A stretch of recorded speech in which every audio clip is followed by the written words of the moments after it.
Hi, and welcome to my channel. I'm Lauren, this is Zoe, and my other pup Ziggy's upstairs. Before we dive into today's video, go ahead and hit that subscribe and like button so you can stay up to date on new videos and content that I'll be releasing.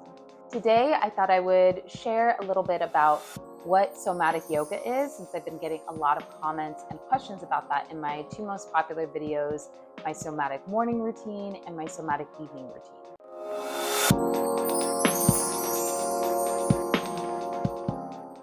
So in order for everything to make sense, I wanted to break apart what yoga is and what somatics is, and then how I put them together in my approach to teaching. So first, the word yoga means to yoke, to unite. The root word is yuj, which is Sanskrit.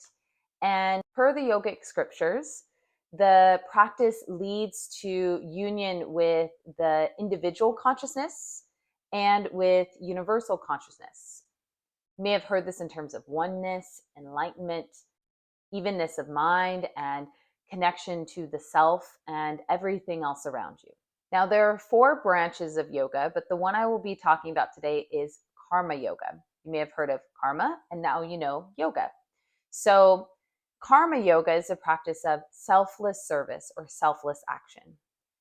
However, here in the West, the yoga practice is oftentimes misguided and misinterpreted, and as a result, applied with action in terms of poses, perfection, alignment, and aesthetics with a particular goal, attachment, or outcome in mind, instead of the true path of karma yoga, which is that of selfless service. In other words, showing up, doing the work without expecting a reward or particular outcome.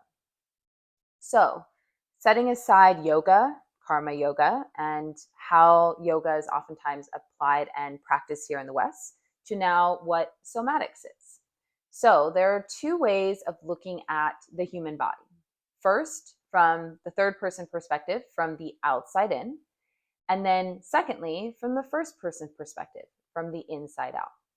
Which brings me to somatics and what that means. So the root word is soma, which is Hezoid Greek, and that means living body or living body in its wholeness.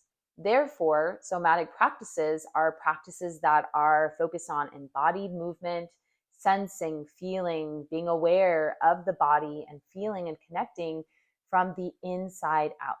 With that viewpoint in mind, it creates a fuller picture of the self.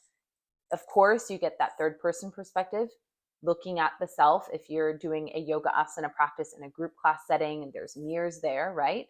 But more importantly, you get that fuller connection from the first person perspective.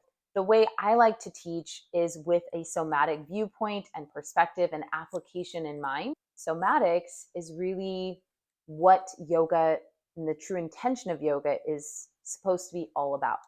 A practice of connection, of understanding, of embodied movement and connection to the self, and then to everything else around.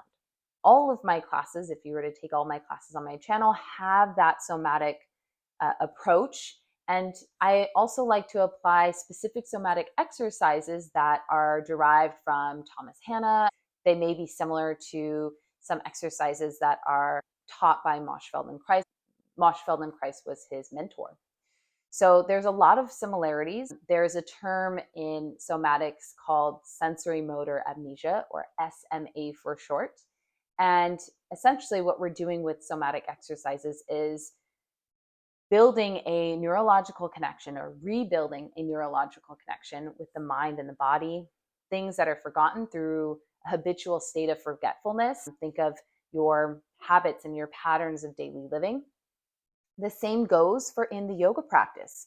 We are essentially relearning the things that are forgotten, that we lose sight of, the mental things that we lose sight of. We tend to add story and narrative and attachment and judgment to what we're experiencing instead of just sensing and observing and studying everything, or practicing what's called svadhyaya. I apply a lot of these modern practices like somatics and somatic exercises and a lot of other movement modalities with that of yoga but all with that yogic intention, philosophy, mindset, and approach at the forefront of what I do, so that I can share modern approaches to this practice, knowing that you're a modern human being, you encounter modern stressors of daily living, and being able to apply all of this so that you can go out into the world, live more skillfully and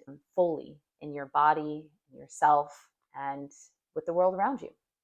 So I hope that this video clarifies your understanding of yoga, somatics, and somatic yoga. Share in the comments, maybe there's some aha moments, things that you've learned, or maybe things that you've forgotten about the practice that you're kind of coming back to and remembering and re-educating. Also, don't forget to hit that subscribe and like button, and I'll catch you next time. I hope you have a great rest of your day.